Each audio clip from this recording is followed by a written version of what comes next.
जम्मू कश्मीर के मुख्य सचिव और सभी हमारे सीनियर ऑफिसर्स, प्रेस और मीडिया के मित्रों, सबसे पहले मैं आप सबका यहाँ स्वागत करता हूँ। सामान्य रूप से बजट ऐसे समय पारित होता था जब हम लोग जम्मू हुआ करते थे। पिछले 3 बार से कार्यक्रम जम्मू होता था। इस बार लोकसभा चुनाव के कारण ये बजट अगस्त में पारित हुआ और इसलिए आप लोगों एक परंपरा यहाँ पिछले 4-5 साल से स्थापित हुई है कि जब भी बजट पारित होता है तो मीडिया के मित्रों के साथ बातचीत करना, उसको कायम रखते हुए ये श्रीनगर में आप सबको आमंत्रित करने का अवसर हम लोगों को मिला है।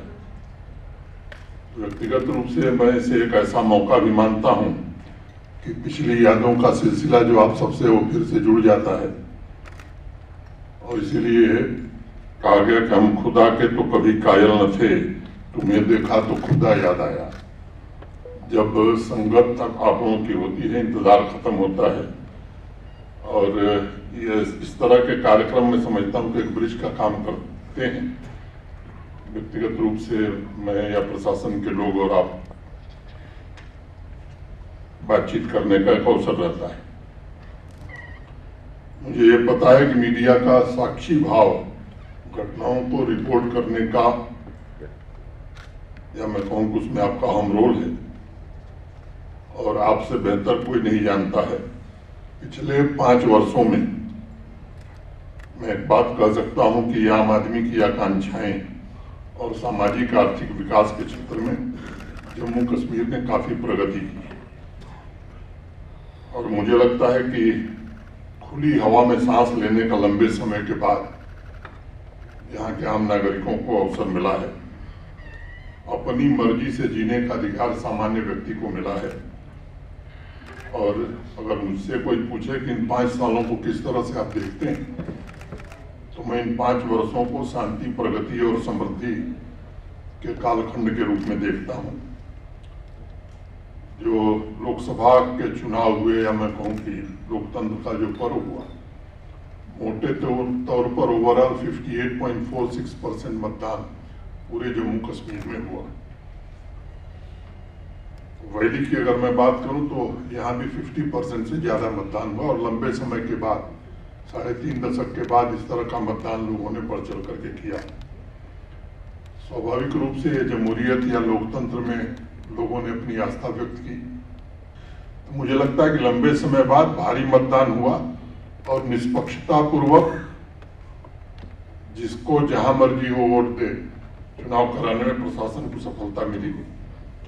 अब मैं जो बजट पारित हुआ है उसकी चर्चा करके मोटे मोटे बिंदुओं की, बाकी आपके सवाल लिए जाएंगे।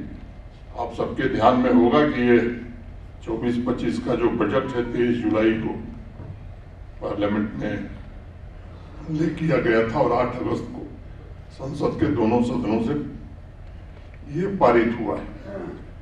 साइज जो बजट का है वो 1,18,390 करोड़ रुपए, 1.18390 करोड़। और पिछले साल का जो एक्सपेंडिचर है इससे 30,889 करोड़ ज्यादा है। एडमिनिस्ट्रेटिव सेक्टर में मोटे तौर पर रेवेन्यू एक्सपेंडिचर हमारा जो है वो 9881.68 करोड़, सोशल सेक्टर में लगभग 24,870.50 करोड़, इंफ्रास्ट्रक्चर सेक्टर में लगभग 16,000 करोड़, और इकोनॉमिक सेक्टर में लगभग 555.48 करोड़। कैपिटल एक्सपेंडिचर में पहले की तुलना में मैं समझता हूं कि भारी वृद्धि हमने की है। सोशल सेक्टर में हम लगभग 4,217.65 करोड़, इंफ्रास्ट्रक्चर के सेक्टर में 11,664.45 करोड़, और इकोनॉमिक सेक्टर में 6,943.20 करोड़ ये खर्च कर रहे हैं।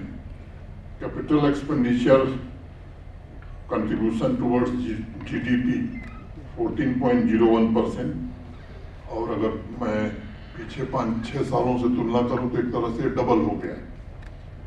जीएसडीपी फॉर द ईयर 24-25 ये प्रोजेक्टेड है 2,63,399 crore, 263,399 crore, which shows a growth of 7.5% over GSDP of 23-24.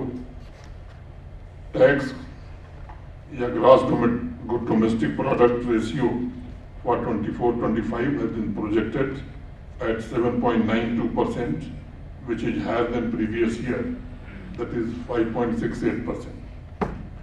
Challenges आपको पता है, जम्मू कश्मीर में हिस्टोरिकली या लीगेसी का चैलेंज रहा है, फिस्कल मैनेजमेंट खास तौर से, और जो एक्सटर्नल प्रेशर रहे हैं हमारे ऊपर, हाई लेवल रहा है कमिटेड एक्सपेंडिचर का, और बिजली के क्षेत्र में एटीसी लॉसेस देश में सबसे ज्यादा रहे हैं, जो हमारे लिए चैलेंज था, और इसके कारण दिक्कतें भी थी। यूटी गवर्नमेंट ने काफी प्रयास किया है अपने प्रोजेक्ट एग्जीक्यूशन में, रेवेन्यू ऑगमेंटेशन में, और एटीसी लॉसेस को कम करने का विशेष प्रयास किया गया है। रेवेन्यू ऑगमेंटेशन जो हुआ है मोटे तौर पर जीएसटी रिटर्न कंप्लायंस, ई स्टैंपिंग सिस्टम, डीलर रजिस्ट्रेशन का एक्सपेंशन और ट्रांसपेरेंट एक्साइज ऑप्शन, इसके कारण रेवेन्यू रिसीट्स हमारी बढ़ी हैं, जहां 23-24 में 12,753 करोड़ था, वो इस साल बढ़कर के 13,900 करोड़ हो गया है।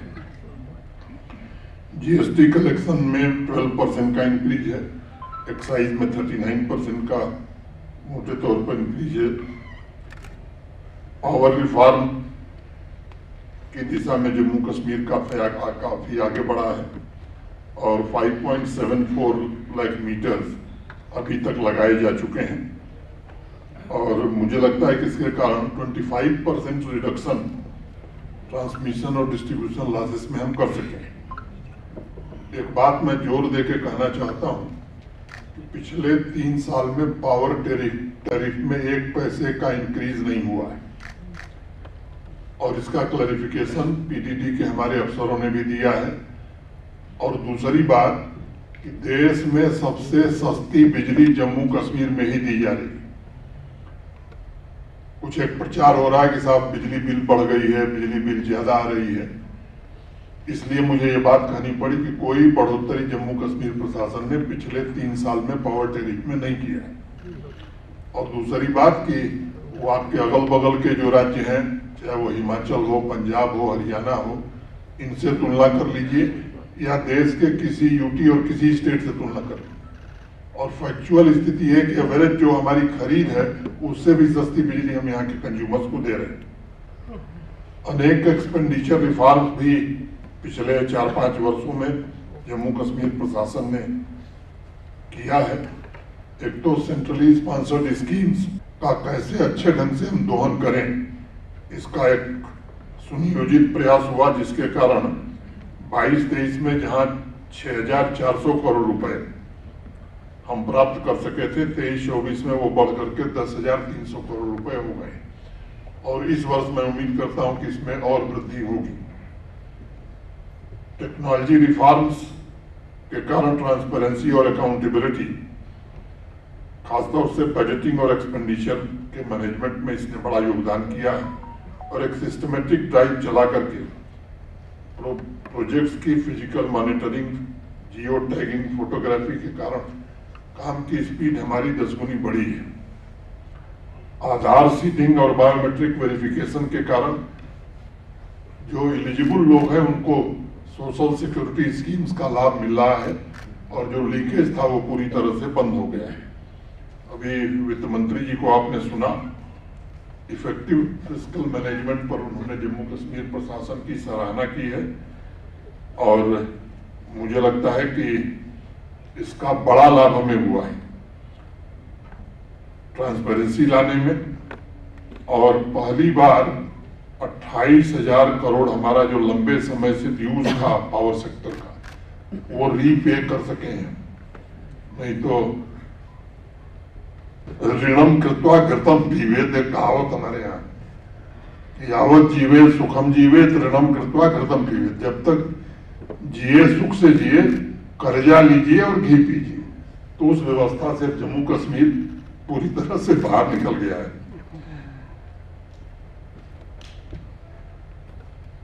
77 ईयर्स में पहली बार यूटी ने कंट्रीब्यूट किया है कंटीजेंसी फंड जो आरबीआई ने क्रिएट किया है।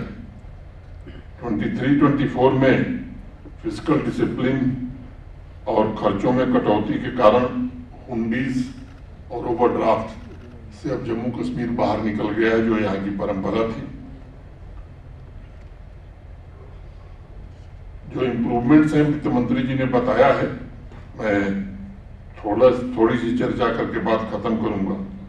ये जो प्रयत्न किए गए हैं इसके कारण रेवेन्यू में बढ़ोतरी हुई है, वेस्टफुल एक्सपेंडिचर कम करने में और ट्रांसपेरेंसी लाने में हमें सफलता मिली है।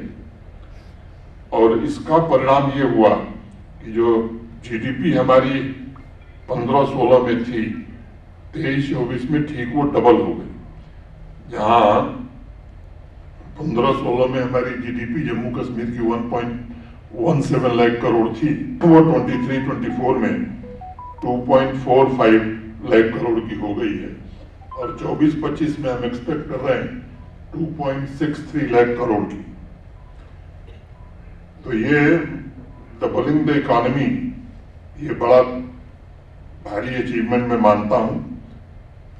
चैलेंजेस हमारे पास बहुत थे, एक्सटर्नल चैलेंजेस थे, मैसिव फ्लड आ गया था जम्मू कश्मीर में, उस स्थिति से निपटना था। और पूरी मैं कहूँ कि दुनिया की सबसे बड़ी महामारी कोविड-19, इन सबके बावजूद इकोनॉमी को डबल करने में हमें सफलता मिली है। जम्मू कश्मीर बैंक एक जीता जागता उदाहरण है। और 2019 में जहां 1139 करोड़ के घाटे में था, वो 23-24 में 1700 करोड़ के मुनाफे में। तो मैं समझता हूं कि टर्न अराउंड कैसे हुआ, ये इन प्रयासों का एक नतीजा है। जहां एनपीए 11% था वो 5% से नीचे आ गया है। तो मैं समझता हूं कि ये प्रोफेशनल ढंग से, एफिशिएंट ढंग से काम करने और ट्रांसपेरेंटली काम करने के कारण ये जम्मू कश्मीर बैंक पे टर्न अराउंड हुआ है। अगर मैं बात करूं कि जम्मू कश्मीर बैंक का रोल भी अब बढ़ गया है, चाहे वो हमारी एचएडीपी की स्कीम हो, चाहे सेल्फ एम्प्लॉयमेंट की हमारी स्कीम हो, पहले की तुलना में अगर क्रेडिट देखेंगे आप, तो जम्मू कश्मीर के किसान हो, नौजवान हो, महिलाएं हैं या इंडस्ट्री है, इसको पहले से काफी ज्यादा जम्मू कश्मीर बैंक की ओर से फाइनेंस दिया जा रहा है। बावजूद इसके वो लाभ में है। यूनियन गवर्नमेंट ने इन प्रयासों को सराहा है, वित्त मंत्री जी को आपने सुना है, और अब उसको मैं दोहराने नहीं जा रहा हूं कि 17,000 करोड़ रुपए का एक स्पेशल असिस्टेंस भारत सरकार ने हमें दिया है।